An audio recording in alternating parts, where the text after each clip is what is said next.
Hello, this is Dr. Venus Opal Rees with Defy Impossible, and this is our second video in the video series for the Defy Impossible Breaking the Inner Glass Ceiling teleseminar that's coming up soon.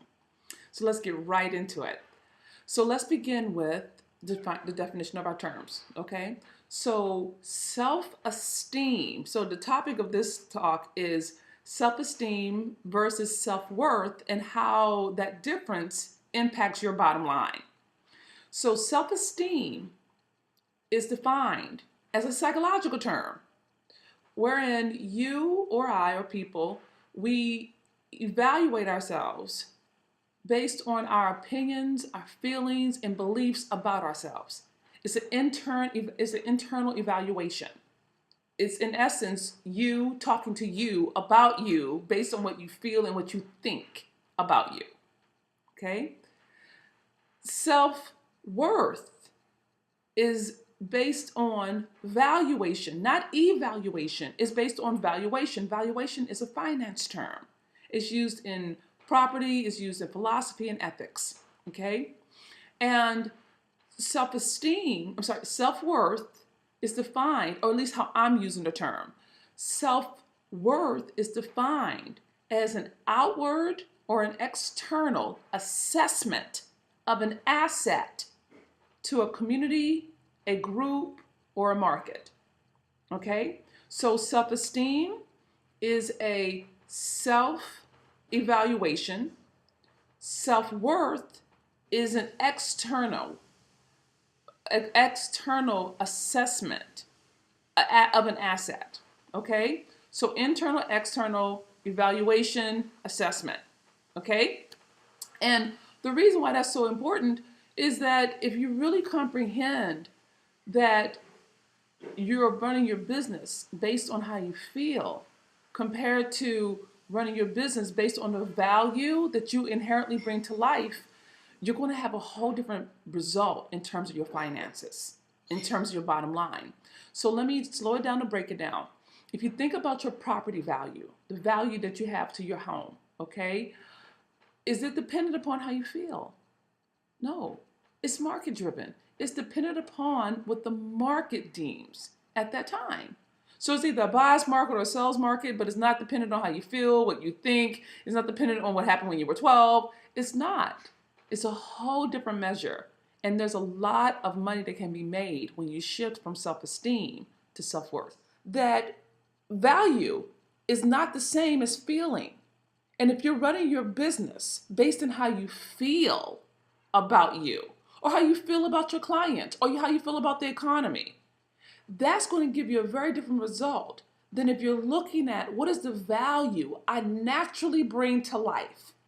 What is it that I can only do that no one else can do that really is a game changer for people? And if you actually shift your focus from self-esteem, which has everything to do with how you feel and your emotions, and hear me out on this. I am about as emotive as they get. So I'm not dismissing at all your feelings. In fact, if we didn't have the whole notion of self-esteem, we wouldn't have our survival strategies. And survival is very good. Thank God for survival, okay? If we couldn't survive, we wouldn't have made it this far. So I'm not saying poo-poo. I'm not dismissing or diminishing self-esteem, and I'm not diminishing survival, because survival strategies have kept us alive. I'll give you an example. And it also ties to self-worth, because I'm going to show you how they bridge. When I was younger, I believed I was stupid, okay? And that's, I believed that I was worthless, and I believed that I didn't deserve anything at all. And I should just take what I can get and not rock the boat and not ask for too much, because if I do, I'm going to push people away. And that shaped how I saw myself. That shaped my performance, okay? So stupid, that's the notion of me relating to me, seeing myself as stupid, was all, and what that trained me to do was to overdo it, right? So I have 4 degrees. It matches, right? Only a stupid person would go get 4 degrees. Because that's how you prove you're not stupid, right? But secretly on the inside, you always feel like, or I always felt like a loser, right? Like I really am dumb, and they're just gonna find out, especially when I was at Stanford. We get into that a bit on the call. My point is that that was just me surviving. And stupid gave me perseverance, it gave me determination, it gave me work hard. So I'm not saying bad self-esteem. I'm not diminishing self-esteem, because self-esteem is where we actually learn how we cope, how we develop our survival strategies. And another piece of it that I need to put in so that you'll understand all this, and again, this is a brief, we'll get into it in depth on the call, is that the brain can't tell the difference between a real or an imagined threat. It can't, okay? It cannot.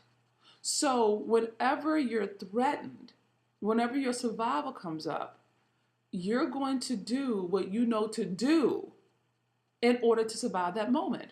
So, for example, if you're independent, you've made your own way in the world, you pulled yourself up by your bootstraps and no one can tell you what to do, right? And most successful people, high achievers, we have done that, all right? But here's the thing. Your brain is looking for patterns of recognition to keep you safe. That's its job, okay? So if you are hardwired, like I'm hardwired for stupid, if you're hardwired for independence, to be independent, it is going to go against all of your neurological wiring. It's going to go against your physiology to accept help. Makes sense, right? Isn't that compelling? But the reason why it's so valuable, let me show you why, is that you've been fighting you. You've been trying to change you, overcome you, program yourself to death. I mean, just working on you forever, ages and ages. And you don't have sustainable results. Consider you working on the wrong thing. You're climbing the wrong mountain. You're swimming the wrong stream. And I'm not saying it like you've done something bad. We've all done it. It's not your fault. You've been working on self-esteem and how you see yourself and how you feel about you, and wondering why it's not impacting your business performance, or going to get more, getting more social media training, or getting a better logo, or getting a better brand. When fundamentally, all you're bringing to the table are the survival strategies that got you to where you are. But I will say this, what got you here will not get you there, wherever there is for you. Okay? Because the playing field you're on is delimited. It has a cap, because you're fighting your neurology, you're fighting your survival, you're fighting you. And I'm saying to you lovingly, with all the love in my heart, let it go. Lay it down. Just lay it down, okay? Let's just take the case that you're perfect just the way you are. And let's take that survival that served you or not, and let's harness that power and bring it over here into self-worth land, okay? Whole different playing field, like the difference between hockey and basketball, 2 different worlds. Because in self-worth land, in self-worth, this is where you make big bucks, and I'll show you how. So you have an intrinsic value, you have an intrinsic worth that you naturally bring to life. And here's the kicker, you would never pay you for it. You will pay you for your survival strategies, working hard, getting it done, being nice, being generous, follow through. Those things are great. We love them, we need them, keep them. Self-worth is what other people have been praying for. I mean, there's a group of somebodies on the planet who are absolutely praying for what you have to give them, and they will pay top dollar for it through you. Okay? So I'll give you an example. I have a multi-million-dollar brain. Okay? My brain trust is ridiculous in terms of knowledge. Okay? And I want you to know there are a number of bartenders who make more money than PhDs. All right? But here's the thing. People don't pay me tens and thousands of dollars for my brain, although it's useful. People pay me tens and thousands of dollars for my ear. I have a skill set where I can hear what people are not saying because I had to when I was on the streets. That's the only way you would survive that. The way I stayed alive, I was being able to deduce and really hear where people are coming from, not what they were saying. Now, in the context of business and mentorship, that's an extraordinary skill because I can hear your heart. I can hear where you've given up on you. I can hear where you're no longer willing to fight for you or where you've lost hope. And then have a conversation with you so you take actions you never thought you could or you thought were impossible. And that's why my clients, they blow it out the park because they're actually freed up to go do the things they didn't think they could. But that's my worth. What's yours? What's the worth? What's the intrinsic value you naturally bring to life that you dismiss?